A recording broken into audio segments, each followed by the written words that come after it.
Bismillahirrahmanirrahim. Talim kita hari ini menutup talim yang kemarin. Fahmul kainatil malaikati murafiqatal basyari. Kita tutup di bab 2 ini. Mudah-mudahan ada manfaatnya dan Allah meridhonya, karena kita akan memasuki bulan Dzulhijjah kurban. Ya. Jadi sebagai dasar setidaknya kita akan memahami ibadah yang paling luar biasa untuk kehidupan kita, hikmah dan manfaatnya. Memahami makhluk malaikat yang mengiringi manusia. Ya.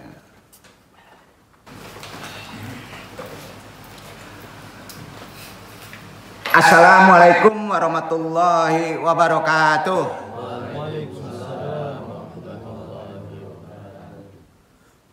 Alhamdulillahilladzi fadolal bani adama bil ilmi wal amal.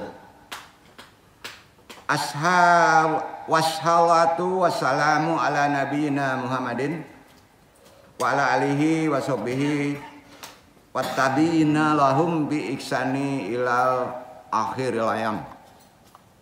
Tentunya segala puji bagi Allah yang selalu memberikan kelebihan bagi keturunan Nabi Adam alaihissalam dengan ilmu dan amal.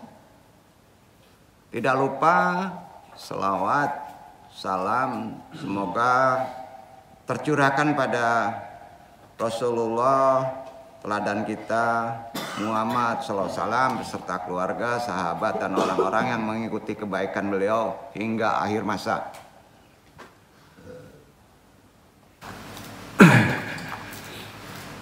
Di awali tadi kita sudah melakukan talqin zikir, mudah-mudahan Allah meridhoinya. Ya. Kita langsung saja ke tajuk risalah.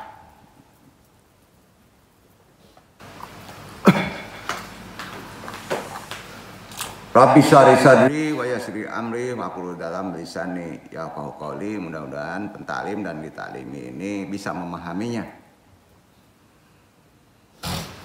Hadil marata sunaksi sunwa wana wanit kultum al-gobeul fakiri Tadi sudah disebutkan tajuk kultum kita ini penutup kaji terkait dengan memahami kemakhlukan yang disebut malaikat. Amma ba'du. Kemarin sudah Anung dasari pengertian daripada Harut dan Marut. Dalam awal penciptaan Harut dan Marut ini malaikat. Ya. Itu ada di Al-Baqarah 102. Ya. Jelas malaikat Harut dan Marut. Ya. Kisah Harut dan Marut memiliki versinya yang berbeda. Ya. Jadi kita jangan jangan mendektum salah dulu, khusus kisah-kisah Israiliyat.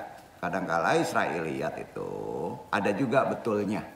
Jadi tidak mutlak kita langsung menyalahi. Ya.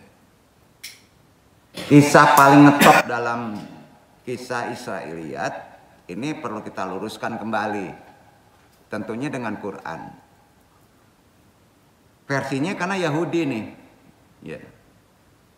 Dikisahkan Harut dan Marut itu merupakan malaikat, sama awalnya begitu, yang tengah diuji oleh Allah karena mengeritik. Itu ceritanya di Israiliyat.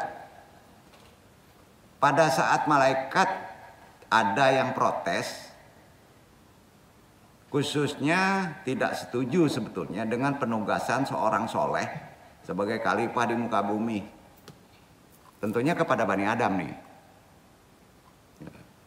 Namun orang soleh berbeda dari orang kebanyakan kan, pasti sudah dituntun. Mereka dapat menahan nafsu, orang soleh itu dapat menahan nafsu, Pak. Umumnya begitu. Ada nafsu, itu beratnya, sehingga dapat mengemban amanah sebagai khalifah bumi. Akan tetapi ini di kitab Israiliyat dulu ya, menjabarkannya ya, begitu ceritanya. Akan tetapi malaikat berpendapat, jikalau mereka diberikan nafsu, maksudnya malaikat dikasih nafsu, saya sebagai malaikat akan lebih baik menahannya, katanya, dalam hawa nafsu itu. Jadi agak nyombong juga ya malaikat, ya. Kata kitab Yahudi ini. Ya. Maka Allah memilihlah perwakilan dari kelompok malaikat tadi, 2 orang, malaikat Harut dan Marut, ya, untuk diuji. Ya. Mampu nggak dia menyandang nafsu syahwat. Jadi ada malaikat yang diberikan nafsu syahwat. Itu ada di 102 loh. Ya. Jadi dikasih syahwat ya, nafsu. Keduanya kemudian diberikan hawa nafsu, lalu diturunkan ke bumi. Saat baru tiba di bumi, keduanya melihat wanita cantik itu, kata kita cerita Israiliyat. Ya. Dan langsung terpesona. Ya kalau hawa nafsu pasti ada hawa nafsu, pasti terpesona kan? Ya. Natural aja gitu. Ya. Tertarik lah gitu. Tapi wanita tersebut menolak. Khususnya untuk mengajak berbuat yang sifatnya maksiat. Si wanita pun memberi syarat 3 kepada kedua malaikat Harut dan Marut. Itu dari cerita Israiliyat tadi, ya, kitabnya. Si wanita pun menawarkan 3 hal kepada keduanya. Suruh pilih. Maka aku akan maksiat. Pertama, si wanita itu menawarkan menyembah berhala. Kedua, membunuh bayi. Ketiga, meminum kamar. Itu pilihannya salah satu. Malaikat Harut dan Marut pun berpikir, menyembah berhala perbuatan kufur, nggak ada dosanya, berat. Membunuh bayi dosa besar, agak lebih turun. Ya.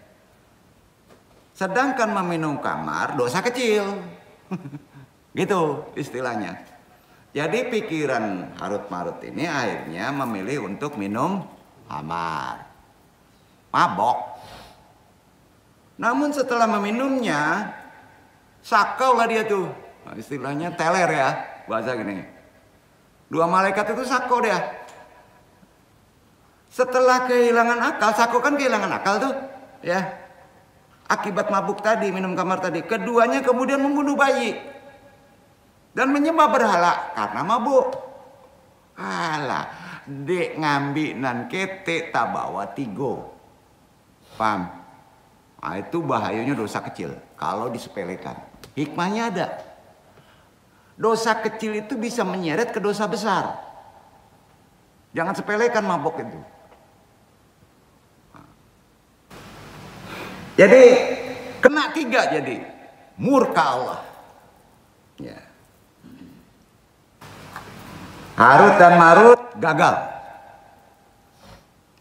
Akhirnya Allah mengutuknya, mengajaknya, sifat kemalaikatannya keduanya pun dicabut. Dicabut.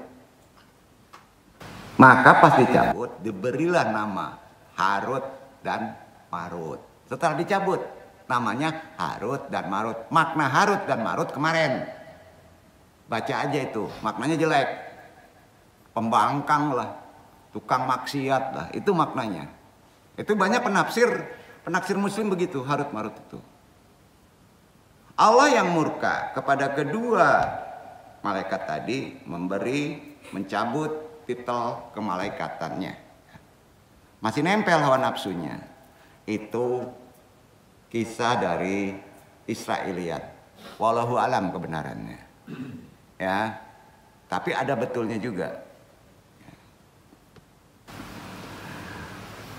Nah, kemudian Allah suruh memilih. Mau memilih di ajab ya dunia atau ajab akhirat. Malaikat tahu. Tentunya milih ajab dunia. Hari itu kena. Karena ajab dunia sifatnya sementara. Ya. Nah, kalau koruptor milihnya ajab dunia atau ajab akhirat? Ajab dunia itu sementara, kan gitu ya. Nah. Jadi kalau antum berbuat dosa, kalau masih kecil minta langsung diajab deh, daripada nanti ajabnya keren tuh nanti itu lama tuh, ya. Karena hitungan wakatnya beda, ya. Jadi mereka memilih selamat dari ajab akhirat. Keduanya pun kemudian digantung di kota Babilonia. Ya. Itu betul. Dirantai. Ya, di kota Babil. Hingga hari kiamat selesai hukumannya itu kalau Nabi diangkat Rasul. Nabi akhirul zaman. Maka ada orang kemarin yang ingin belajar.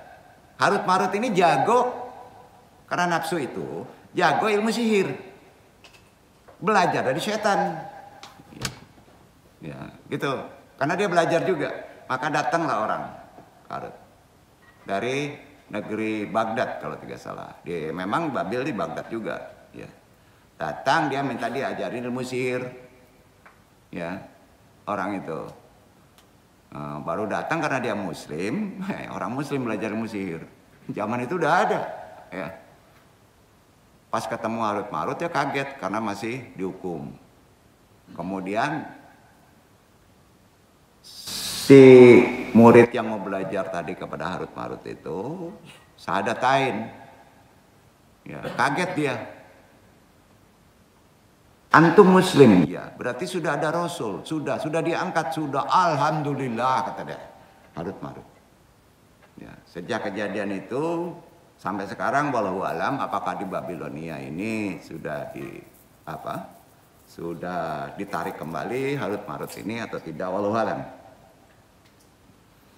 Semenjak digantung mereka mengajarkan sihir kepada manusia. Manusia yang ingin mempelajari sihir pun kemudian menuju Babilonia dan menemui mereka.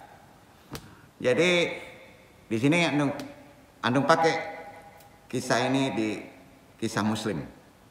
Memutarbalikkan sejarah itu jagonya orang Yahudi. Ya.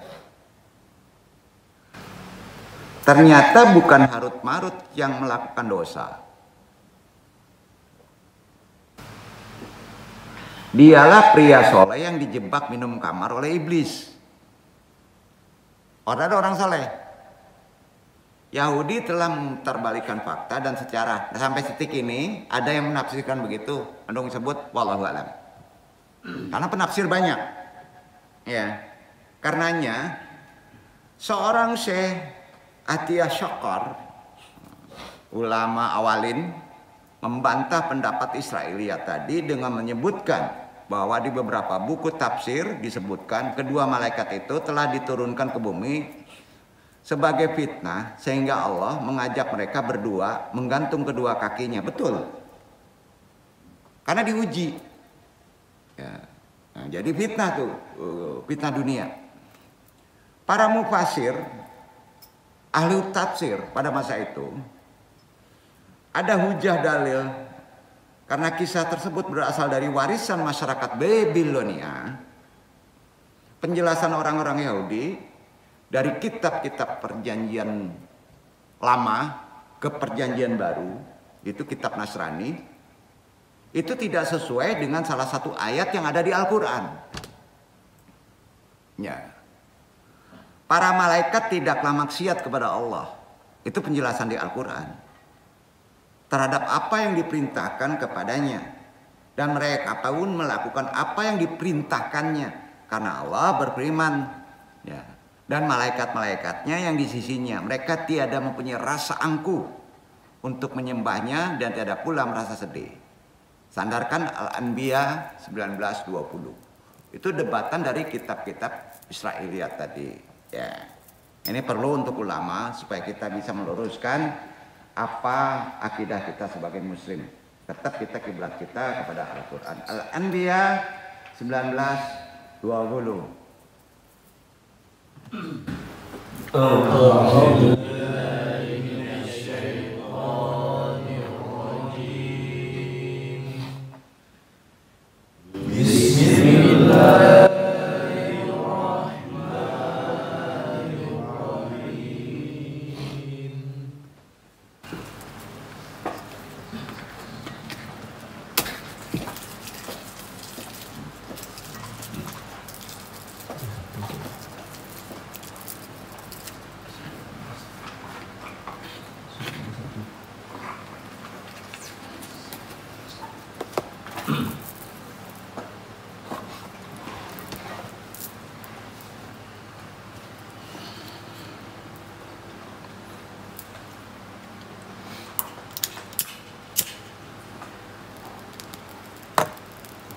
وله من في السماوات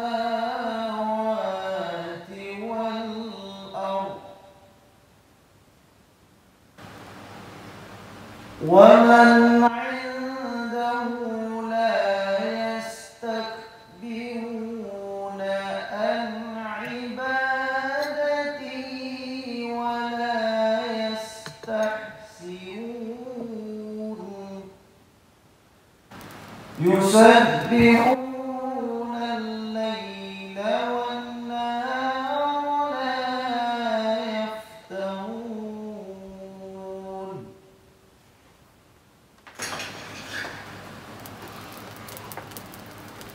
Dan kepunyaannya lah segala yang di langit dan di bumi, dan malaikat-malaikat yang di sisinya. Mereka tiada mempunyai rasa angkuh untuk menyembahnya dan tiada pula merasa letih. Mereka selalu bertasbih malam dan siang tiada hentinya. Dilanjut masih surat yang sama Al-Anbiya 26-27.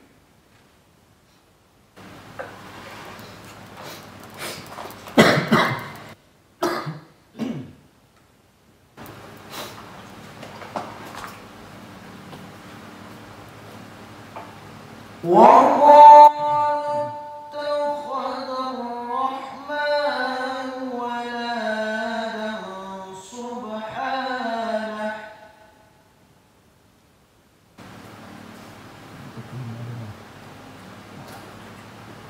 26-27.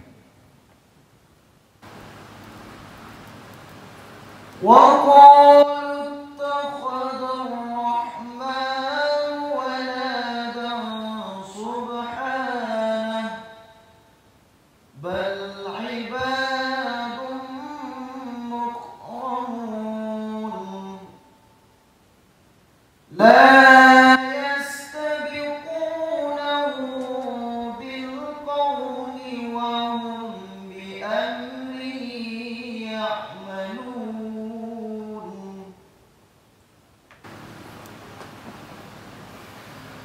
Dan mereka berkata, Tuhan yang Maha Pemurah telah mengambil, mempunyai anak.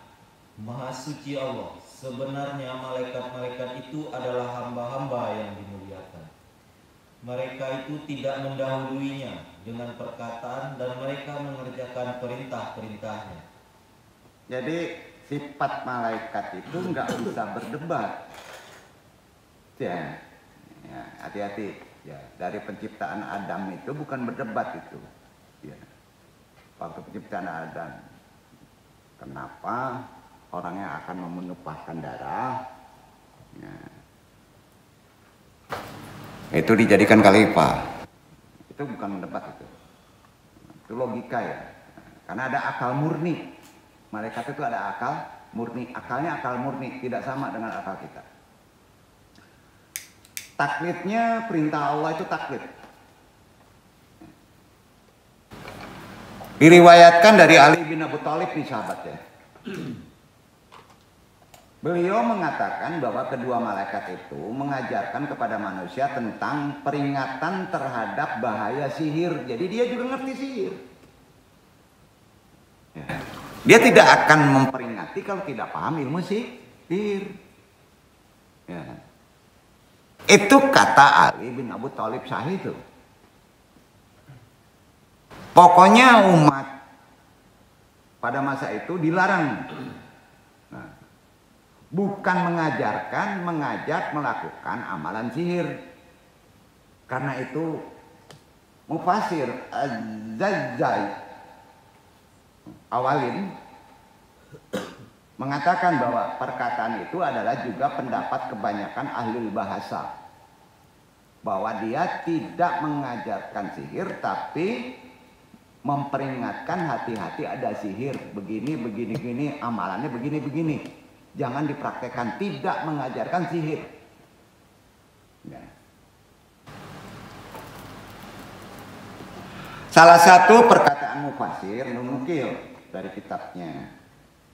La tafa'alu hadawala takhrannakum bihi fatang farraku baina zawji wa zawjihi wa majuha ilaihi hima ilat tahrima.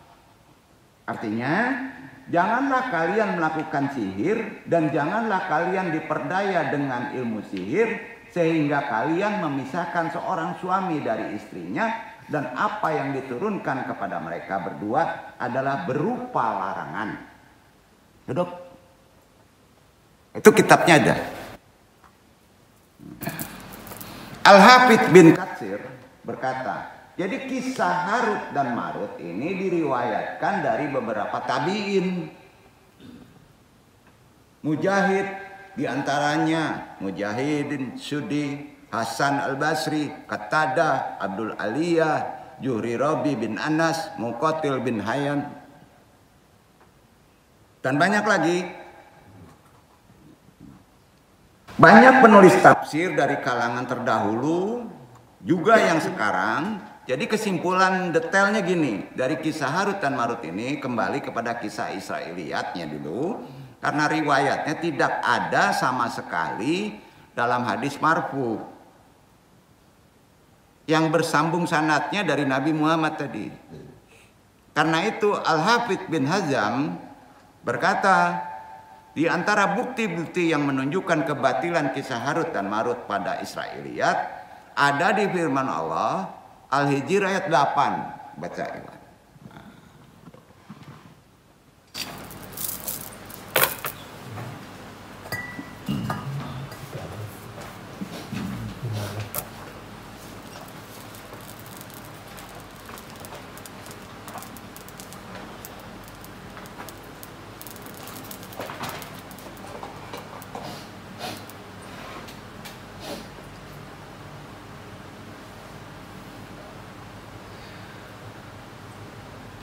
ما ننزل الملائكة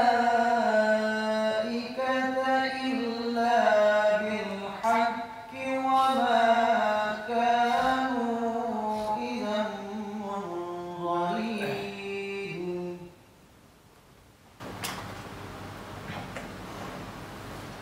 Kami tidak menurunkan malaikat untuk membawa azab, dan tiadalah mereka ketika itu diberi tangguh. Nah, itu ya. Jelas itu sekakmatnya itu ya. Firman Allah ya.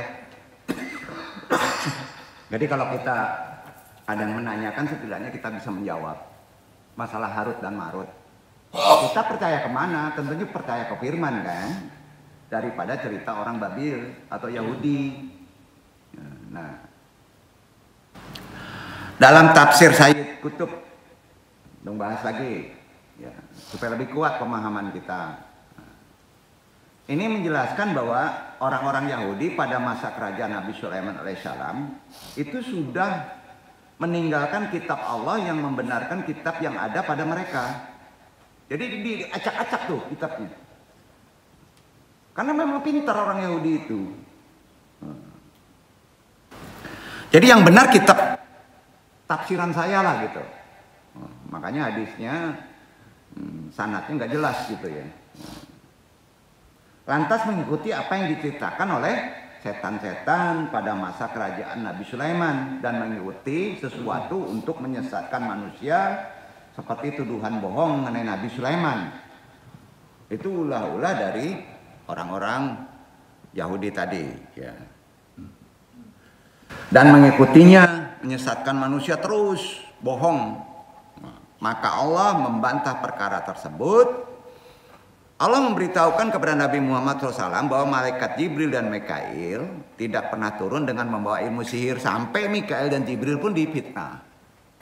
Sumber dari Harut Marut itu dari malaikat Jibril dan Mikail.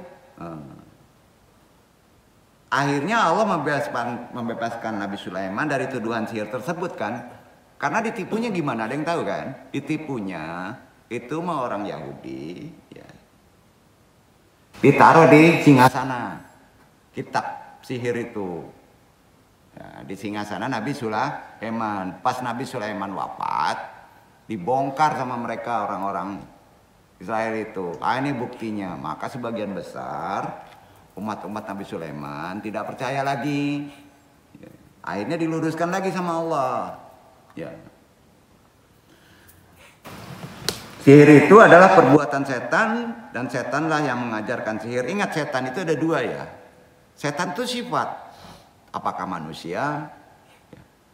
Jadi kita menafikan dulu cerita-cerita apakah itu malaikat. Tapi di Al-Baqarah 102 memang malaikat. Harut Marut itu. Harut dan Marut yang berdiam di Babilonia, sedangkan Wadah Al-Juhaili dalam tafsirnya Al-Munir menjelaskan pula dengan kata malakain. Malakain itu artinya dua malaikat, malaikat Harut dan malaikat Marut. Nah, keduanya adalah manusia yang soleh dan taat, akhirnya jadi manusia. Wallahu alam. Disinilah daya jangkauan kita secara akliyah. Sulit mendebatnya. Jadi Babil adalah kota Irak, tepatnya daerah Kufah yang terkenal dengan sejarahnya. Kita sama tahu sampai sekarang. Mereka mempunyai tugas untuk menjelaskan kepada manusia antara sihir dan mukjizat. Jadi tugasnya itu menjelaskan Harut Marut itu antara sihir dengan mukjizat. Karena yang mengalahkan sihir itu di awal itu harus mukjizat. Mukjizat tentunya ada di Nabi. Iya kan? Dan menjelaskan pula orang-orang tukang sihir yang mengaku diri nabi secara dusta adalah ahli sihir, bukan nabi itu. Sehingga kehadirannya menjadikan peringatan kepada manusia agar berhati-hati berkenaan dengan sihir. Sampai sekarang pun diharamkan. Belajarnya saja diharamkan, apalagi mempraktekannya. Mengancam menggunakan sihir yang mengarah kepada kerusakan tatanan hidup manusia, tatanan umat. Karenanya Sayyid Qutb dalam tafsirnya, judul tafsirnya ya silakan baca, Fi Jahilal Al-Quran, menjelaskan Al-Quran menghapus tuduhan bahwa sihir itu dari Nabi Sulaiman dan menetapkan datangnya dari sifat setan. Dan Al-Quran pula menafikan bahwa sihir itu diturunkan dari sisi Allah kepada dua orang malaikat, dinafikan sama Allah. Tadi sudah dibaca. Karena itu Harut dan Marut yang berdiam di Babilonia mengatakan, kata Sayyid Qutb, terdapat cerita yang terkenal dengan kedua malaikat tadi itu, yang berasal dari orang Yahudi atau yang sumbernya dari sifat-sifat jeleknya, mendakwakan bahwa kedua malaikat itu mengerti ilmu sihir dan mengajarkannya, termasuk malaikat yang disebut tadi di atas ya, kepada manusia. Sihir itu diturunkan kepada keduanya. Lalu Al-Quran menolak kebohongan itu kan, bahwa setelah diturunkan sihir kepada kedua malaikat itu, sihir jelas berbeda dengan mukjizat. Maka dijelaskan mukjizat itu. Sihir diajarkan setan kepada Harut dan Marut, yang kemudian bisa dipelajari oleh orang biasa. Sampai sekarang. Adanya mukjizat salah satunya adalah untuk menunjukkan bahwa semua kekuatan adalah milik Allah. Ya. Yang diberikan kepada hamba-hambanya, yaitu Nabi dan Rasul yang berada dalam jalan kebenaran. Sedangkan ilmu sihir adalah perkara ajaib yang dihasilkan dari ajaran-ajaran setan atau hasil amalan bertakarub kepada makhluk jin. Takarubnya kepada makhluk jin. Takarub ini terhasil melalui 3 cara. Satu, pertama, perkataan seperti jampi yang mengandung unsur syirik serta memuji-muji kesifatan jelek karena pertolongannya daripada bangsa jin setan. Ada ucapannya dan ada puja-puji kepada jin setan. Yang kedua, ilmu sihir itu syaratnya gitu, perbuatan seperti menyembah cakrawala. Pada zaman itu cakrawala disembah. Udah pada tahu lah yang nama cakrawala, pohon, air, gunung disembah tuh. Selalu melakukan dosa dan kefasikan. Ketiga, itikot seperti menganggap baik amalan yang dilakukan untuk mendekati setan karena itu makhluk juga dan mengasihinya. Jadi adanya ilmu sihir menjadikan munculnya mukjizat lawannya, karena Allah itu selalu berpasangan. Ya. Yang diberikan kepada para nabi guna melawan ilmu sihir tadi yang dibawa oleh makhluk musyrik. Sihir tersebar pada zaman dahulu yang diajarkan oleh setan kepada Harut dan Marut, yaitu 2 malaikat yang diturunkan di negeri Babilonia. Hal ini dikisahkan dalam Quran di surat Al-Baqarah 102. Mengingatkan lagi, baca aja 102 Al-Baqarah supaya jelas ya.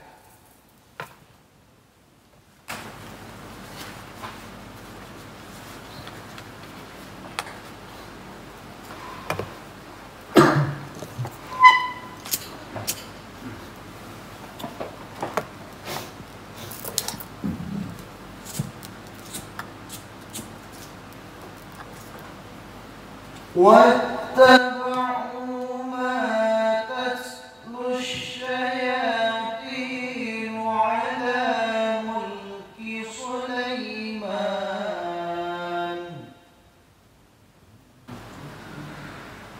وما كفر سليمان ولكن الشياطين كفروا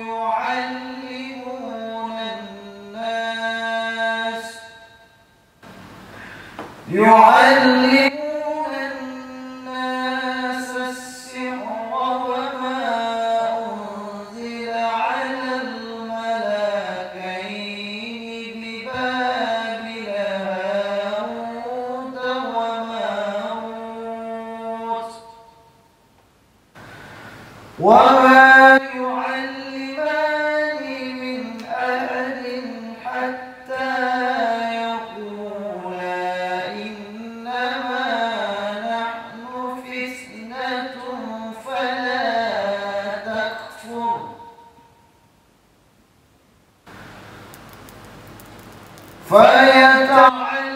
فيتعلمون منهما ما يفرقون به بين المرء وزوجه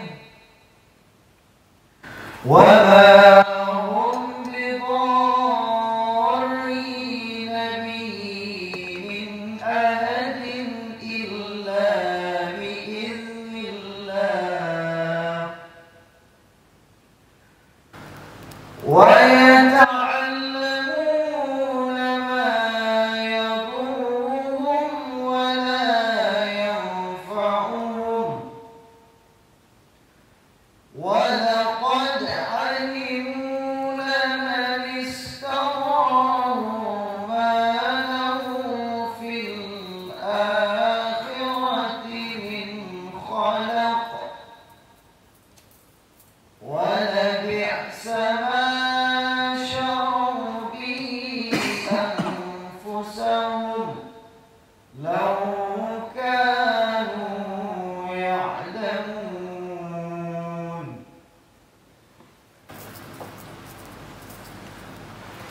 Dan mereka mengikuti apa yang dibaca oleh setan-setan pada masa kerajaan Sulaiman. Dan mereka mengatakan bahwa Sulaiman itu mengerjakan sihir. Padahal Sulaiman tidak kafir, tidak mengerjakan sihir. Hanya setan-setan itulah yang kafir mengerjakan sihir.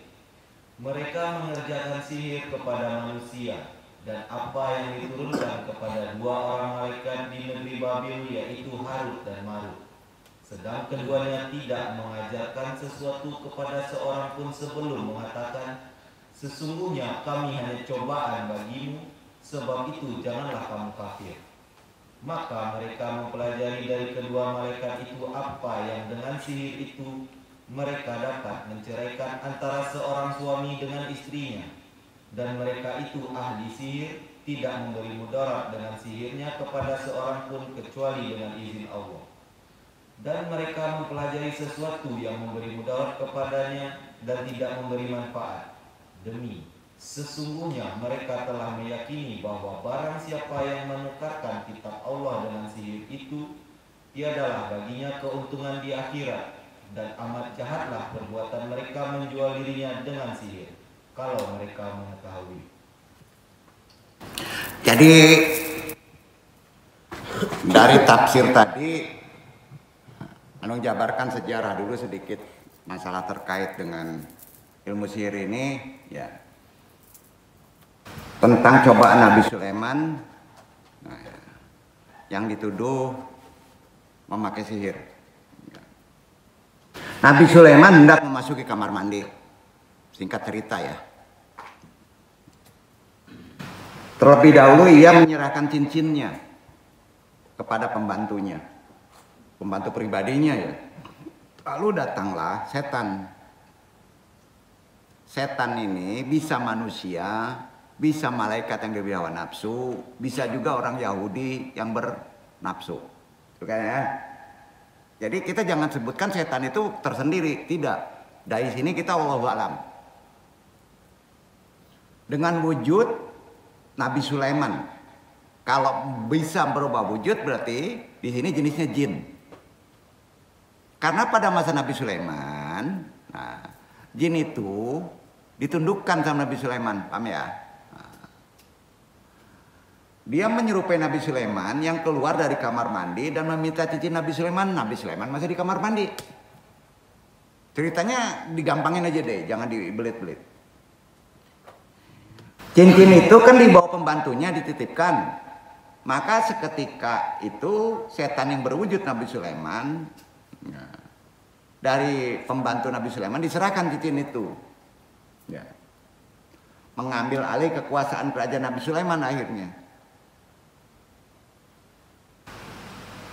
Setan kemudian menulis berbagai buku yang berisi ilmu sihir dan sifat kekufuran, lalu menguburkannya di bawah singgasana Raja Nabi Sulaiman. Setelah Nabi Sulaiman wafat, setan-setan tersebut mengeluarkan kitab itu, menuduh bahwa Nabi Sulaiman selama pemerintahannya, selama memimpin sampai menundukkan jin itu karena memakai ilmu sihir. Setelah itu semua orang terlepas dari apa yang dilakukan Nabi Sulaiman dan mengkafirkannya. Itu cerita singkatnya. Sebagian besar udah pada tahu mungkin itu. Karena itu Allah Subhanahu wa taala tidak menurunkan sihir kepada kedua malaikat tersebut sebetulnya. Tapi justru ke malaikat itu menerangkan akan ada sihir. Ya. Melainkan sihir diajarkan oleh setan-setan kepada kedua malaikat yang bernama Harut dan Marut. Kenapa Harut Marut mempelajari sihir? Supaya dia tahu sisi kelemahannya, maka diberikan mukjizat kepada Nabi. Dijadikan manusia oleh Allah, ya, Harut dan Marut mempraktekkannya. Nah, ujian terhadap wanita tadi itu lebih cenderung ke sifatnya adalah cerita rakyat. Jangan didengarkan wallahu alam. Itu beredar masalahnya. Ya. Harut dan Marut hanyalah cobaan bagi manusia yang kemudian para manusia mempelajari sihir keduanya. Jadi berbeda sedikit. Akhirnya yang mesti kita tekankan kan mukjizat. Mukjizat itu ada makomat. Di bawah mukjizat apa? Irsyad. Apa? Irsyad. untuk menolak sihir tadi. Karena sihir itu bisa digunakan oleh manusia biasa sampai sekarang, kita harus menggunakan di bawah itu lagi. Bukannya mukjizat, mukjizat itu pakemnya hanya pada Nabi dan Rasul. Nggak mungkin kita. Karena mukjizat itu merem aja udah jadi deh gitu. Ya. Kejadian luar biasa. Ya. Qariqul Adad pada zaman dahulu di bawah mukjizat ada yang namanya irshad. Irhas itu banyak orang menyebut ada yang irsyad, tapi yang sebenarnya irhas ya. Atau kejadian luar biasa di level bawah. Diberikan oleh Allah kepada seorang calon nabi, belum nabi. Calon nabi, namanya apa? Irhas. Irhas terjadi pada zaman dahulu karena irhas hanya dimiliki oleh seorang calon nabi. Yang setelah menjadi nabi berubah namanya, berubah kekuatannya menjadi mukjizat. Duduk. Jadi calon-calon nabi itu pada masa itu diberi kekuatan namanya apa? Irhas. Ya. Antum calon nabi. Kalau ada ulama menyebut irhas, salah. Karena nabi sudah tidak ada. Nah, itu. Disitulah terlihat bahwa begitu mulianya diri seorang manusia pilihan Allah yang sebelum diangkat menjadi nabi pun diberi keistimewaan terlebih dahulu. Setelah zaman kenabian, setelah habis kenabian, maka Allah tidak hanya berhenti memberikan sesuatu karena ilmu sihir juga berjalan. Nah, kepada hamba-hambanya yang menjadi pilihannya. Pilihan keduanya jatuh kepada para wali. Nah, para wali itu juga memiliki sesuatu yang luar biasa yang digunakan menyebar kepada kekuatan, kepada dakwah agama Islam, melindungi diri dari orang-orang menentang ajarannya. Kejadian luar biasa yang diberikan Allah kepada para wali, kasih Allah, yang terjadinya peristiwa itu biasanya tanpa disangka-sangka sifatnya ya. Atau kebetulan aja. Nggak disangka-sangka. Itulah yang disebut karomah. Apa namanya? Karomah. Ya. Yaitu sebuah keluhuran manusia yang dikehendaki Allah. Itu di manusia biasa, tapi derajatnya wali. Nah kita ini kan wali semuanya, bisa wali nagari, wali nikah, ya kan, gitu ya. Maka niatkan wali itu sebenarnya kita ada potensi gitu ya. Nah, selain itu di bawah wali itu kalau orang soleh apa namanya? Antum kena nih, kalau soleh sholatnya bagus itu. Halo, mauna. Mauna ini diijazahkan oleh wali, transfernya. Itu disebut hijib. Salah satu hijib kopi yang Andung baca kemarin. Robunal kopi wanimal wakil. Itu perlu barcode.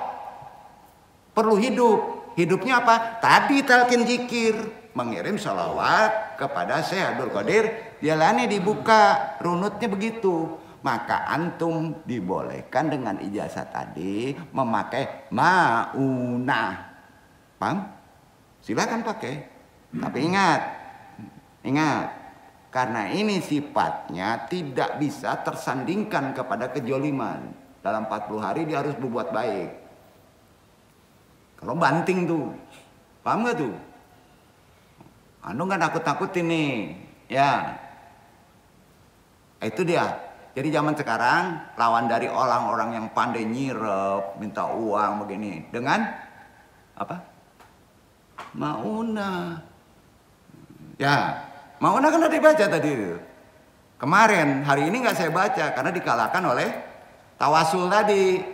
Ya, duduk nggak? Ada yang ngapal? Hijib kopi. Dibuka ijazahnya dari beliau, Syekh Abdul Qadir Jailani. Tentunya orang yang mengikuti jalannya. Jadi sifatnya khusus. Insya Allah, pakailah. Dan ada pahala di sana. Sesungguhnya semuanya Allah yang mencukupi. Duduk ya. Itu makanya ulang-ulang doa tadi. Tapi andung batasi karena kita akan melalui melakukan ibadah jihad. Yaitu kurban. Tapi setelah kurban pakai tuh, ya. Tolong pakaikan dengan niat yang baik ya. Robunal kopi. Nah, paham ya? Udah dikirim semuanya ya? Udah ada ya? Nah, ya udah. Sampai sini ada pertanyaan? Itu yang perlu Andung sampaikan. Kenapa Andung kaji? Ternyata hijab itu melawan kesifatan sihir yang masih ada sampai sekarang. Itu ilmunya. Ya. Nah. Kita tutup, kita masuk.